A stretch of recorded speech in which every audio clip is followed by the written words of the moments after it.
Hey guys, and welcome to the Bayern View. Hope everybody is doing okay. We are here to talk about Rafael Leão. I know a lot of you guys are probably going to be like, "We're not getting him, so why are we talking?" No, we're still going to talk about him. You just never know in this world. So yeah, man. Obviously, I'm joined by AC Milan fan. We'll say that first, just so people know. But yeah, we're here with Francesco. Obviously, he has his own channel. It is linked in the title. Go and subscribe to him. And go watch his first video. He did a madness to me. So it is what it is. I feel a certain way about it. All I love. Yeah, no. To be fair, I got Geo too, so you're not the only one.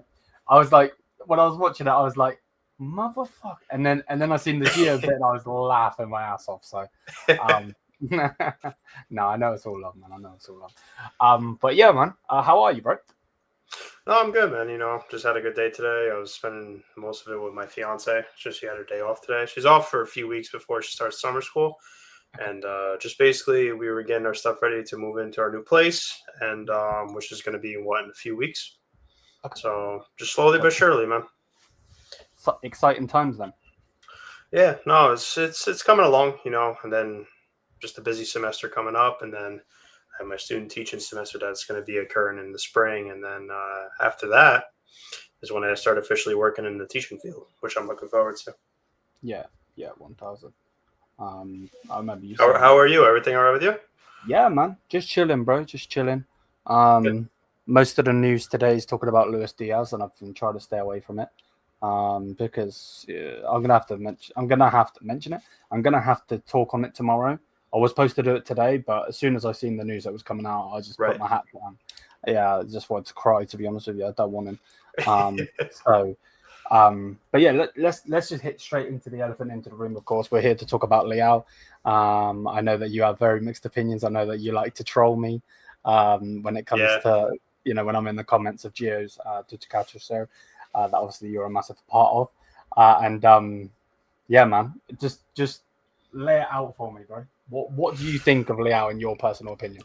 So, my personal opinion, when Leão first joined the team back in 2019, he was this bright, young, exciting star, ready to take on the footballing world and just basically showcase his skill sets and what he could bring to the field. And during those early years, that's exactly what he did. He lived up to expectation. He blew up into one of our most valuable players, if not our most valuable player, especially during that season when he was very crucial in our Scudetto win. And also in the season when he helped lead our team to the semifinals of the Champions League before getting knocked out by our arch rivals Inter. I just personally feel like, as much as a great player and a great asset he is and all the technicality abilities that he has, it's I just feel like in the last few seasons, especially when he signed that big money contract renewal with Milan, he's gotten a little bit lazier, over the years. In his final season with Pioli, he wasn't as lazy. Like, I wasn't seeing it to the full extent because there was some games where he did come up clutch. But just this season, I don't know what happened, man. I don't know if it's a mental block that he went through this year. I mean, he wasn't the only one. There was a lot of players on Milan this season that had a lot of issues. But him, to me, he stood out quite often because there would be a few good games that he would have, and there would be a whole string of inconsistent games of just poor performances that he would have this season, despite the fact that he had 20-plus goal contributions in all league comps this year. So he has great technical ability, especially since he's still only 26 years old. It's just, can he get back to where he was a few years ago? That's the big issue and the big question. I know that he was linked with Bayern, and there was apparently some talks a few weeks ago about him going to Bayern. But as what I was told the other day and what I saw on Twitter, there's been a lot of rumors that Massimiliano Allegri, the new Milan coach, actually wants him to stay.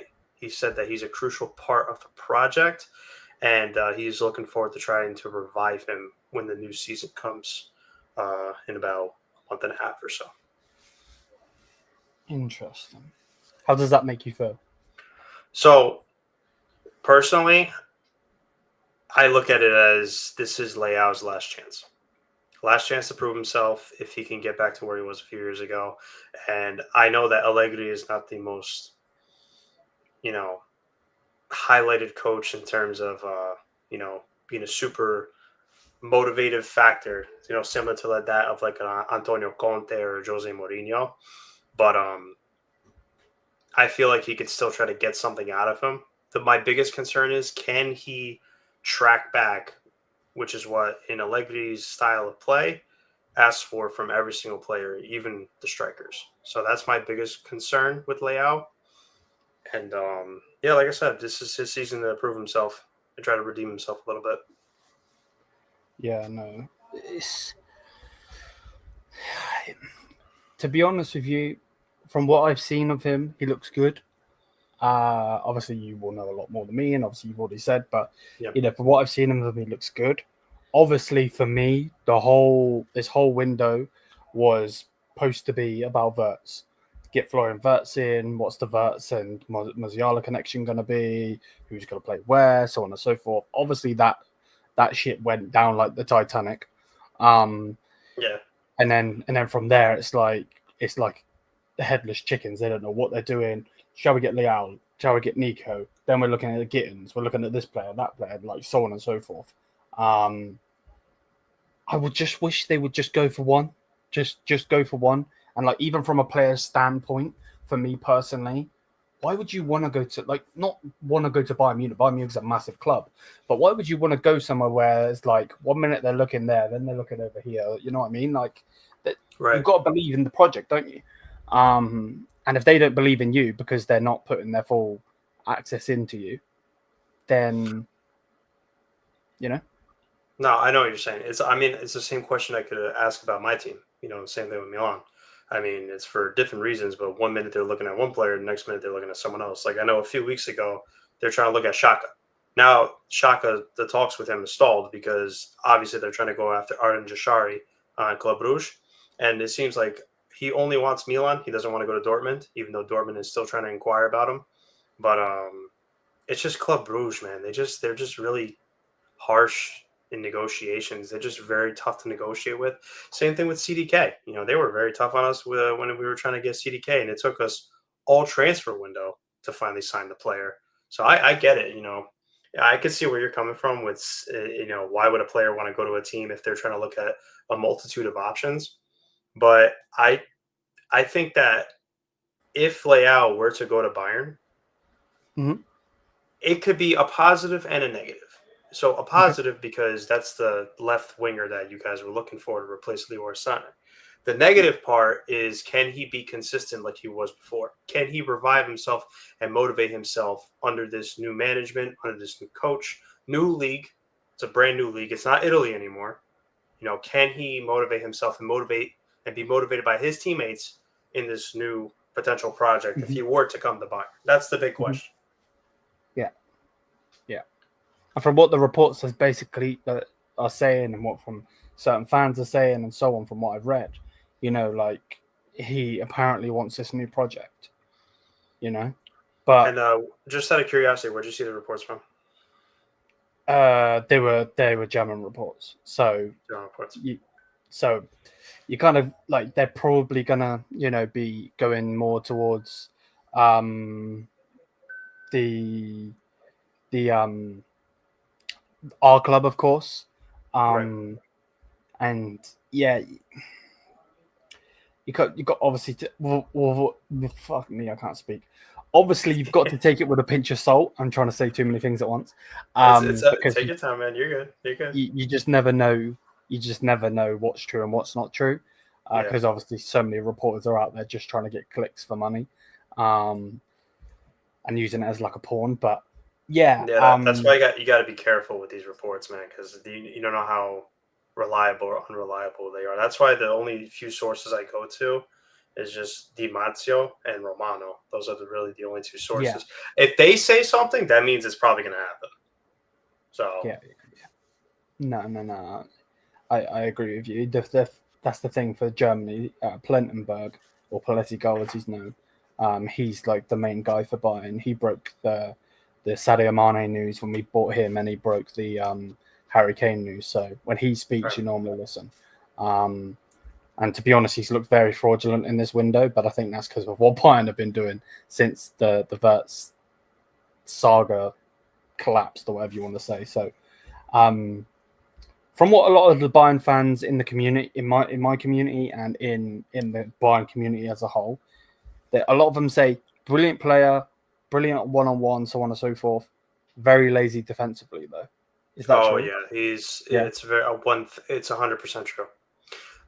He one-on-one when he's in the mood, he could be a very, very scary player one-on-one. But even with Pioli, when he was there, he just couldn't get him to go and track back defensively. He just, as soon as he starts attacking, say if he gets tackled off the ball, he just stops. He doesn't try to track back. He doesn't motivate himself to track back. He kind of just goes into like a bit of a temper tantrum and just slowly starts to walk back. And it's like he just doesn't care. All he cares about is trying to go forward, which I get it. You're a winger. Your main focus is to just try to attack on the wing, cross the ball, and try to feed your teammate. But there's going to be certain points in the game where you have to track back and defend. You got to help your teammate. Because, especially with Theo Hernandez, he was the same way. He would attack forward just like Leão. But if that space is exposed, and Leão is the only guy back, and if Leão is not tracking back, that space is completely exposed. It was the same thing on the right side, when players like Calabria and Emerson Royale, they went upfield and they didn't track back. That's why we got scored on so many times, especially from wing play. So that is what you're going to get from Leão. Like, he's a great one-on-one player. The problem is he just doesn't track back defensively. And I'm still waiting for that coach to, just try to instill that into him, skill set in him. You know what I mean? Yeah, and that's the thing, isn't it? Like, let's say he does come to Bayern. Like, with all due respect, maybe he is a guy that needs an arm around the shoulder, and get to know him. And I'm not saying this in a bad way about Milan, but like gets like with company, basically, like be like his friend and so on. But like for me personally, because there are players like that, Martial from Man United used to be like that. Yeah. But like, if you're ultras, who are known for being one of the most passionate, is the word I'm looking for, ultras. Oh, you talking about the Milan ultras? Yeah. If they can't get into him, I don't think anyone's gonna ever get into him. If you're a new player, you have one bad game, like you're done. You're done with those guys, man. I remember watching it when they were shouting at him, and the players had just stood there like, yeah. So, and that's the thing, isn't it? Like, Vincent Kompany is very, he's learning on the job. He's not a Mourinho. He's not a Pep. He's not a Klopp or anything like that. Or an Inzaghi, for instance, where he is going to tactically do this or that. So I feel like we need a player that's going to come in and do whatever it takes for the badge. And yeah, from what's being said, from you and from what I'm hearing and so on, that's not the case. But it is that factor of him attacking wise, which is why we keep coming back to him, because other than that, like, Nico Williams doesn't want to join us. He wants to go and play with his best friend Yamal, stay in Spain, play in Spain, playing for Barcelona and so on. And then all of the other options are just crap, to be honest with you. To say it as blunt as possible. I get it, man. Crap. Like, yeah, go on. No, I didn't mean to interrupt you. I'm sorry. I was just going to say, I feel like him and Alphonso Davies, I don't know. Like, I just feel like those two could do damage in the Bundesliga. I feel like those two, like, that would be Leao's new Theo Hernandez, like, especially with Alphonso Davies. Because, I mean, Alphonso Davies is still up there as one of the highly rated left backs in all of Europe. You know what I mean? Yeah. And I just feel like those two would do a lot of damage down that left flank in the German league, and just even in Champions League as well. Yeah, no, I'm with that. And he does seem, from what I've seen, and this might be a positive or a negative for you, I'm not going to see in a second when I say what I'm going to say. But like from what I've seen of him on iShowSpeed's channel, he seems very like one of the boys. So I wonder if he would be in that friend. Obviously, their teammates are friends, of course. They're your teammates, but like he probably would be in that group with Alfonso, Jamal Musiala, Olise, so on. You know what I mean? No, 100%, 100%. But yeah, that's really what it is. He needs someone to just. I mean, what's the best way I can say this? Kind of like when Ibra was there before he retired. Someone to have their arm around his shoulder to be able to just motivate him, push him. Because I feel like part of the laziness, and I'm sure you've heard a multitude of Milan fans say this, myself included. The moment Maldini was fired from the Milan management, I just feel like him and Teo and a few other of the star players on Milan, they just kind of fell off a little bit, if that makes any sense. And they just feel like since Maldini's gone, they have no one to look up to, especially when Ibra left as well. They have no one looked up to as like a leader and someone to motivate them on the pitch. And yeah, granted, the ultras were on their case every game. Like, listen, at this point, you guys need to motivate yourselves. And in a way, they do. Because at the end of the day, it's like, yo, listen, Maldini's not going to come on the field and hold your hand. Ibrahimovic is not going to come on the field, hold your hand. Fulani's not going to come, especially Forlani. He's not going to come on the field, hold your hand. You got to motivate yourself at that point. You know what I mean? So, especially with the social media posts, sometimes that Leão posts, whether it's on Twitter or if it's on Instagram, of him, trying to shush the haters or try to shut the critics. Stop paying attention to social media, brother. Just focus on your game. Prove your game. Go into training. Work your butt off. You know what I mean? Even in the training videos that I would see sometimes while the Milan players are training, you could just see it. There's just no energy, no effort, no nothing. And at this point, it's just like, it's not the fans or it's not the management. At this point, it's yourself. You got to motivate yourself. Yeah, no. I could see that. I could see that 1,000. It's just like a job rather than a passion. Man. Like all of the fans around the world would die to be in the position of you playing. Like most of those ultras would die to be in the position to play, put the colours on, wear the badge. For instance, if you were to be in the Champions League, wear the patch that says the freaking number on it. No, I'm with you on that one. 1,000. And I feel kind of the same. My question for you is: do you think Kompany could, if he were to go to Bayern, do you think Kompany would get the best out of him?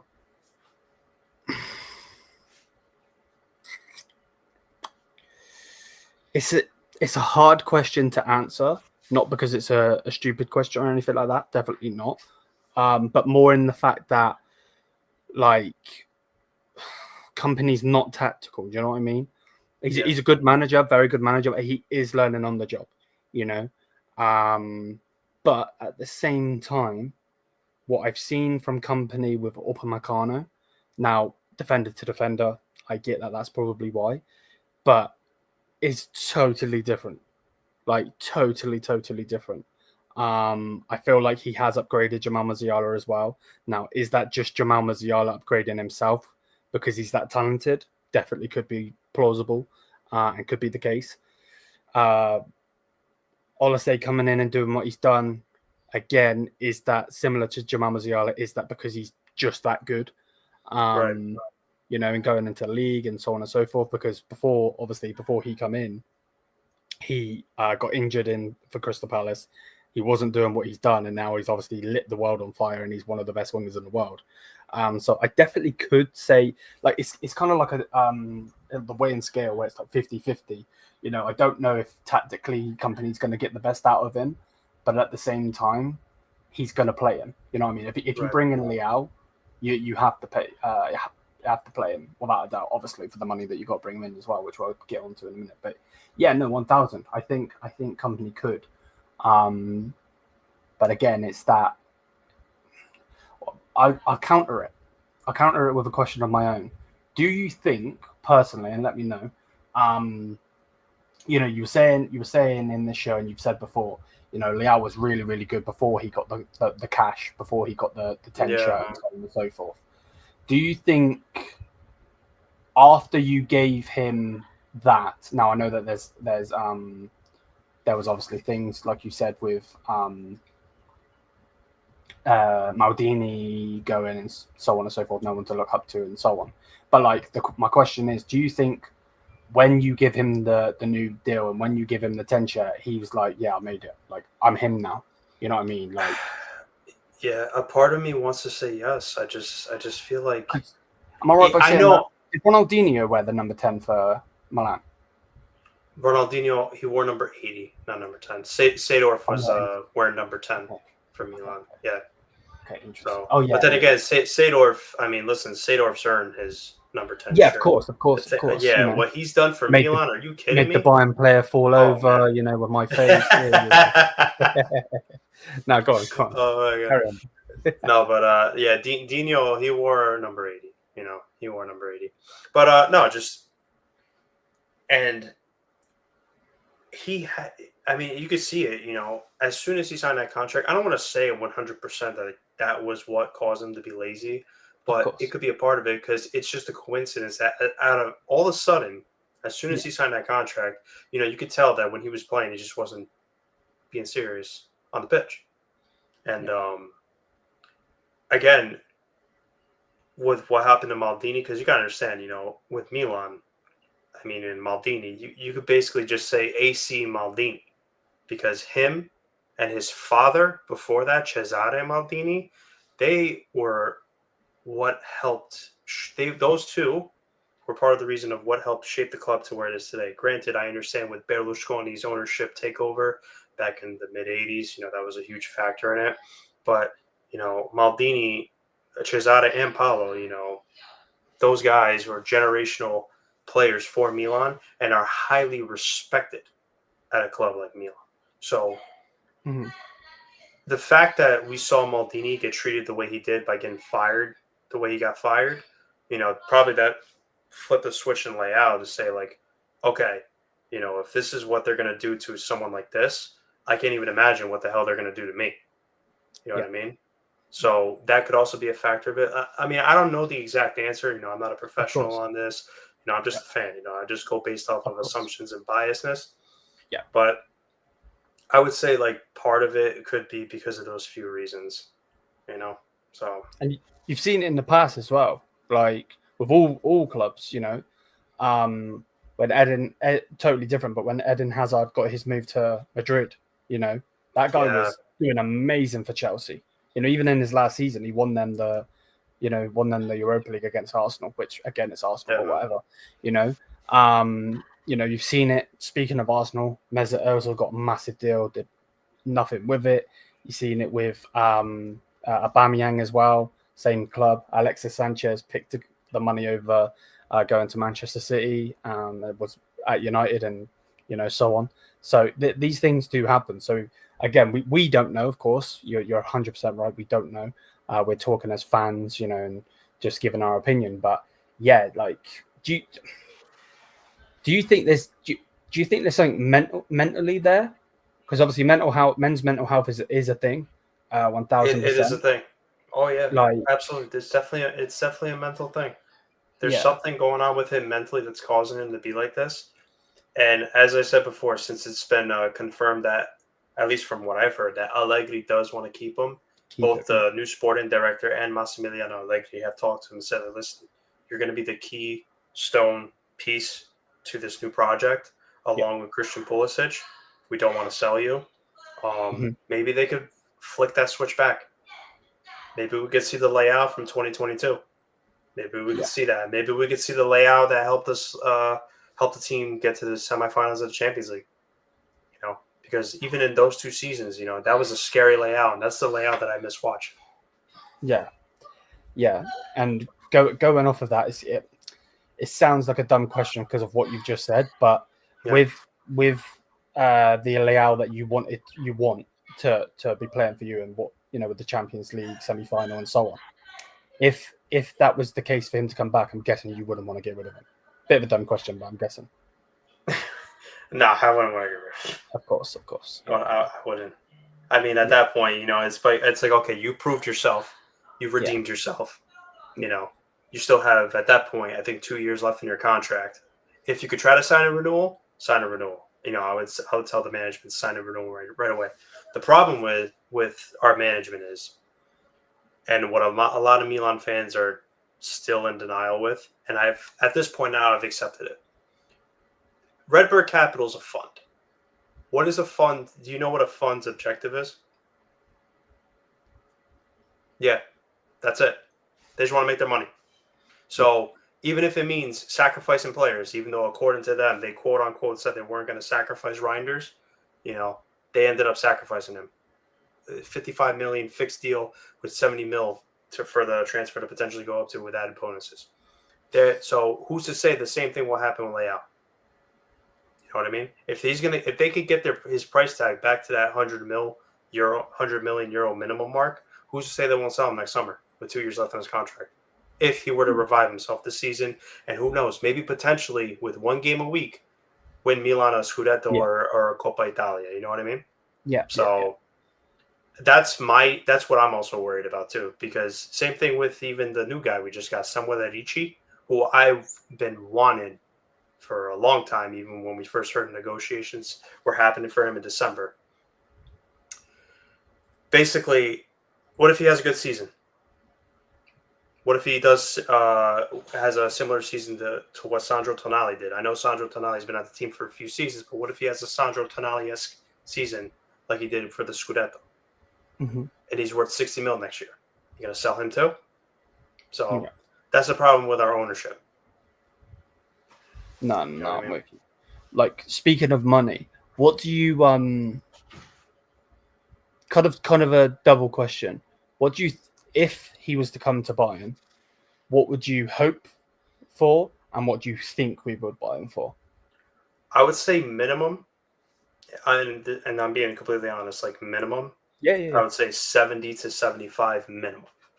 But I saw reports, especially from Di Marzio, that Milan would only listen to offers if he were to be sold between 90 to 100, which I get it. You still have a release clause on him for 175 mil, and technically he is the most valuable player on this team, even though Christian Pulisic had a way better season than Leão, in my personal opinion.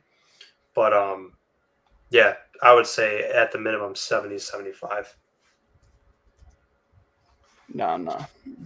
And I guess you got to put in the aspect of he is one of the wingers in the world when he's on it. I hate that word, when he's on it, but it is true. Like, when these players are on it, he's definitely in the winger list without a doubt. And I think that's why number one, you have him, and number two, why Bayern are looking at him. And I don't think it's necessarily a bad deal. Me personally, I would love to get a steal on him, of course, because for me personally, cool, you spend 70. Let's just say we spend 75 million on him. Like, from my perspective, I want a right back. I need a new centre back. I need a new midfielder. You know what I mean? We're still trying to get Watermaid, who apparently is going to be 100 million, which I don't see that happening. But like, you spent most of the budget, and Bayern are a club that have been known for years and years to be poor. We're not fucking poor. We're not. We nearly made $1 billion last summer, overall. So yeah, we're not poor. We had the most shirt sales last season as well.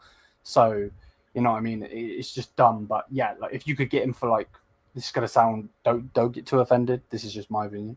But if you could like try and steal him for like 40 million, obviously it's not gonna happen. But if you could, that would be like icing on the cake. Obviously, but yeah, obviously it's not gonna happen. I mean, I would.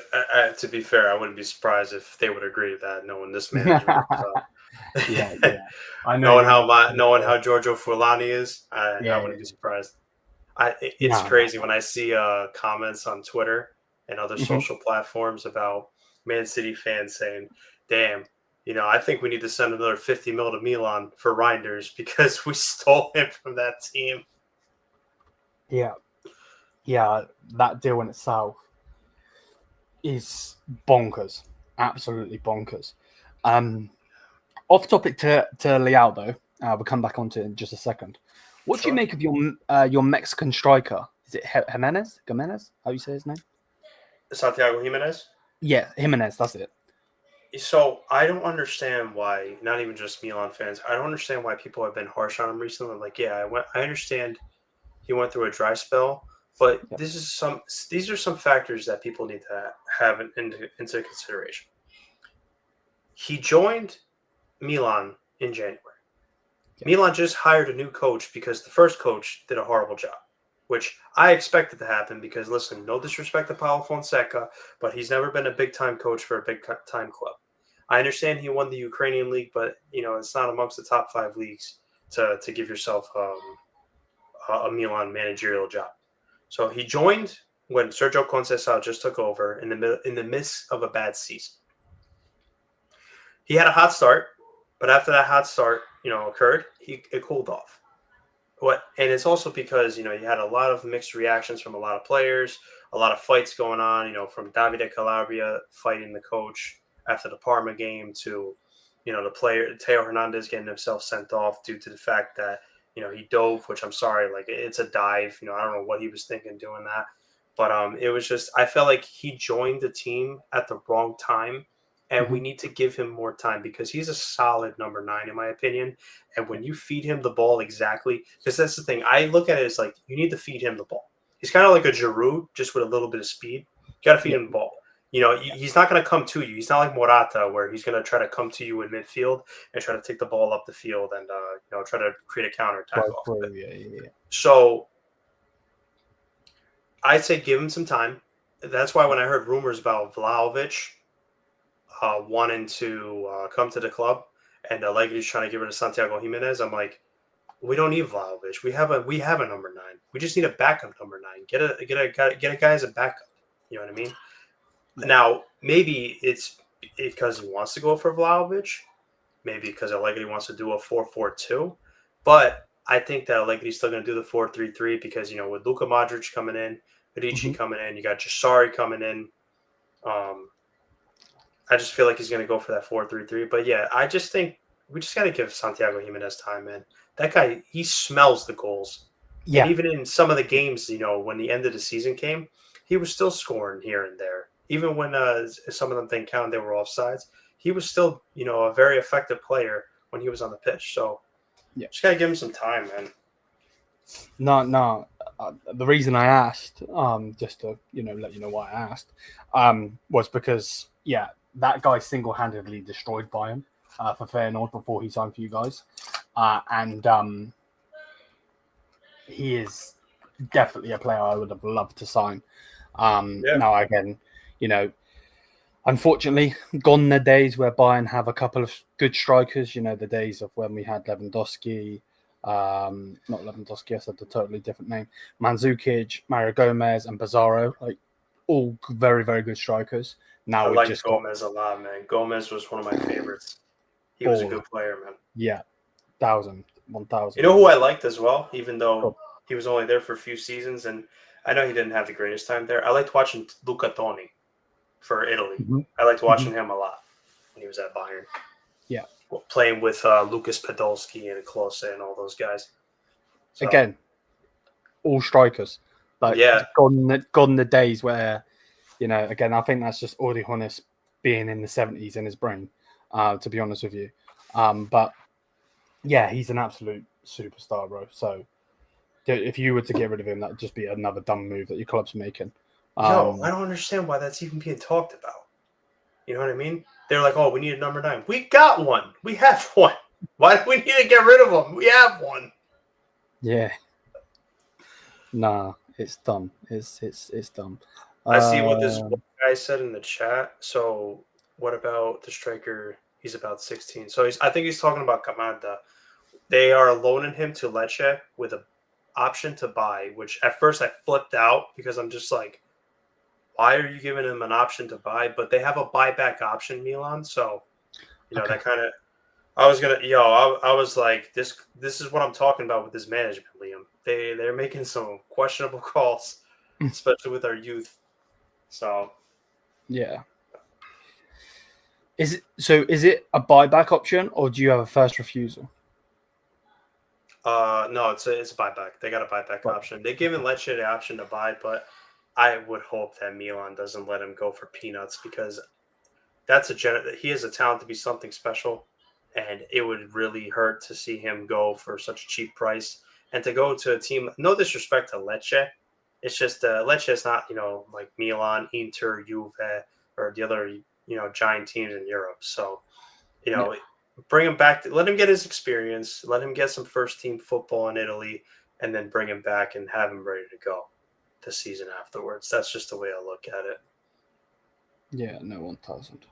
It's, Bayern. A lot of people like to talk about this Harry Kane curse. Obviously, it's broken now because he obviously won the trophy. But like, one thing that needs to be said about Bayern is we have a loan curse.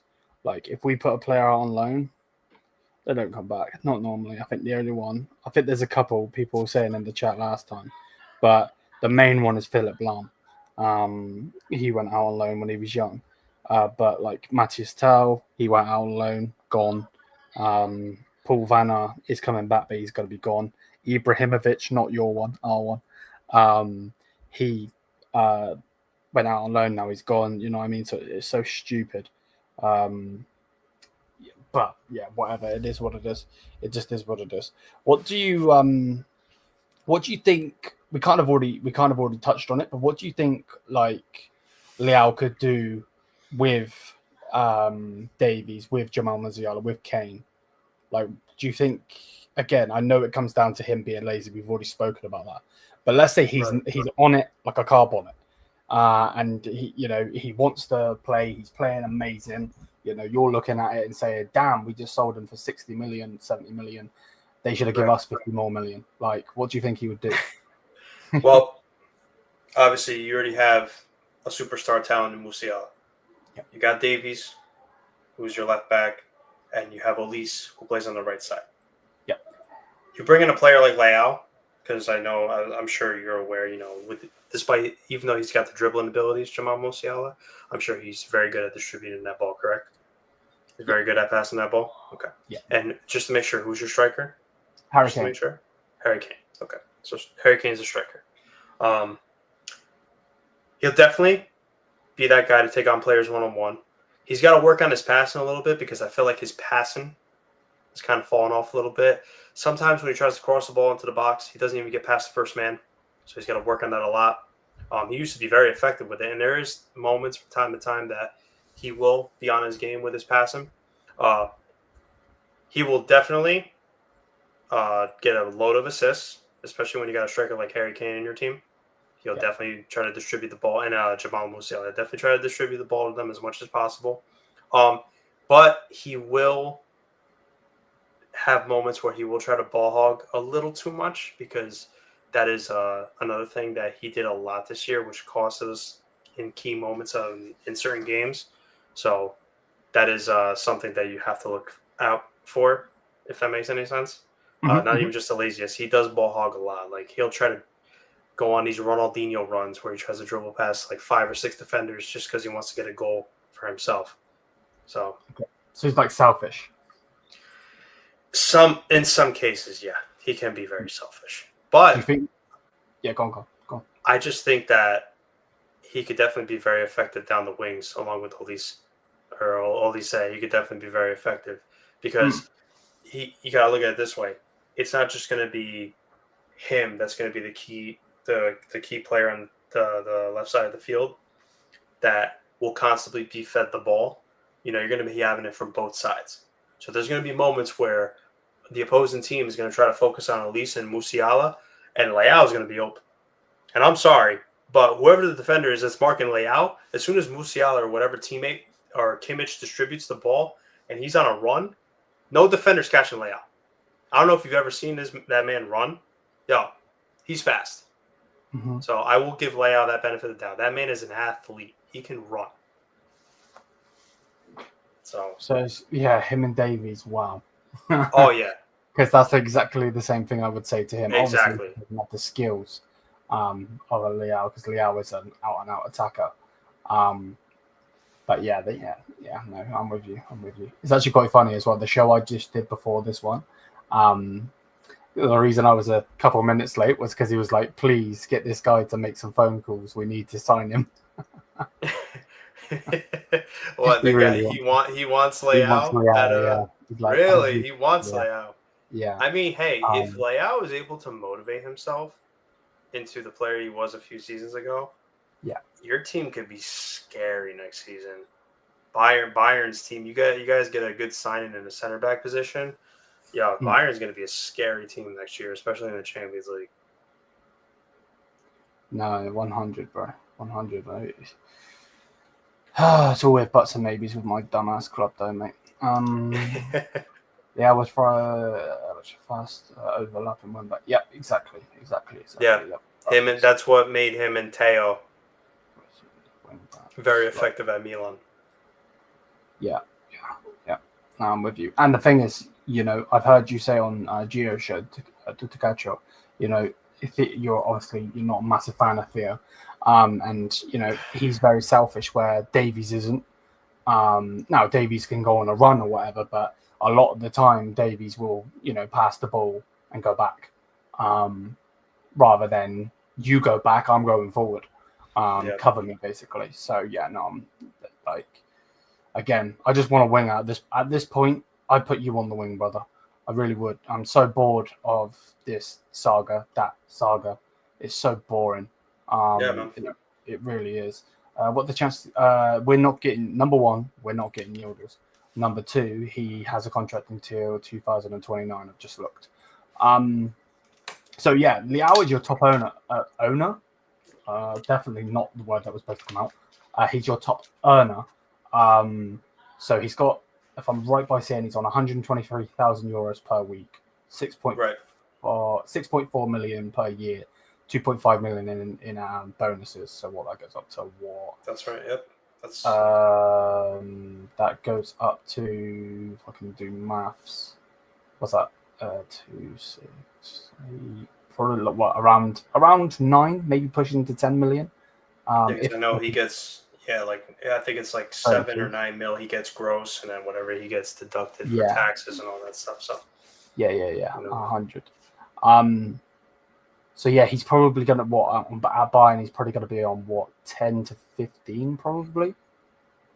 It's possible. I could see most likely. Yeah, so it's possible. But so yeah, there's the incentive of the money, but obviously we've got to go and get him. Obviously, so right. In itself. Just looking at your other players in here. Well, actually, as I've got you on, we were linked to. It was just a rumor, but we were linked to your player. He's German. I can never say his name properly. Milian Chow. The centre back, right? Chow. And is he any good? So there was I would say he's good. The problem is he can be mistake prone. Okay. There has been moments where he and Mike Maignan have gotten into moments of confusion, and there's also been moments where he would give the ball away from time to time, just in unnecessary fashion. He is very strong in the air. He can be very strong, trying to tackle the guy off the ball. The problem is he's, like I said, he's mistake prone. He has these lapses where I think he just forgets where he is, and it could cost Milan. So like a concentration. Yeah, it's a concentration lapse. But It was the same thing for Strahinja Pavlovic. The problem is, when I would say the one positive that I did see from Conte Sal was he was able to take Strahinja Pavlovic and turn him into basically our best center back in the team. Because when Fonseca was coaching Pavlovic, he was kind of like how Chiao played in the second half of the season. He didn't know where he was at. It was a lot of defensive mistakes. But Chiao is currently linked with Como. Como are in the process of trying to buy him for 25 mil. They're just waiting for Chiao to give the green light on the salary, and which I hope does happen, even though it sounds crazy for me to say, because if we sell Chiao, we have to replace him, and that means that we could get Leone from Parma, who I am a massive fan of. I don't know if you've heard of Leone. He's 18 years old. He's on Parma, very highly rated center back in Italy, and he's wanted by Inter, Milan, and Juventus, and I think, if I'm not mistaken, a few Prem clubs as well. So at the age of 18. So that's at least what I heard. But hey, listen, if you guys want to buy Chow, go for it. So this way we could get Leone, bro. No. If you want rid of him like that I don't want him. If that's the case. If that's the case. No, to be fair, there's always better out there. I get it. I understand. Where there was a question. No, I can't freaking find it. Where was it? If the Leão move would have went through, because I heard that there was supposed to be like cash plus a player swap, I would have taken Kim. I would have taken Kim. Bring Kim back to Italy. Why are we not doing this? Like, get rid of Kim. I want rid of him anyway. Out of all the players that you would have offered, I take him.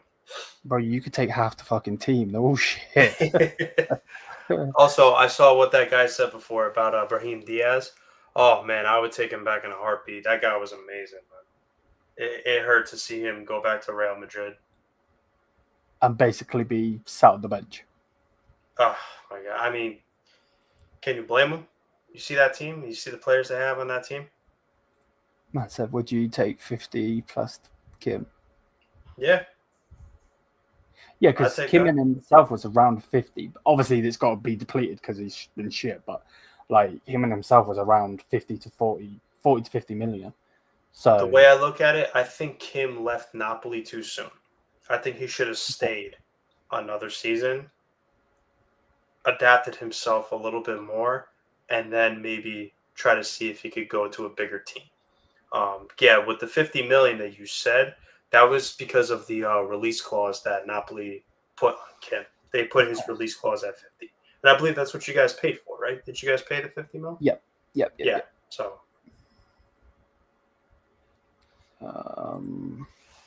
Right. Okay, you're definitely just speaking to others in my chat. Nico says better than Brahim Diaz for me. He's been awful recently. To be fair, though, you've got to give him game time, though, haven't you? You've got so many. I mean, even in the moments where he didn't have game time, I did see him score a few key goals for Real Madrid this year. It's not like he had a terrible season.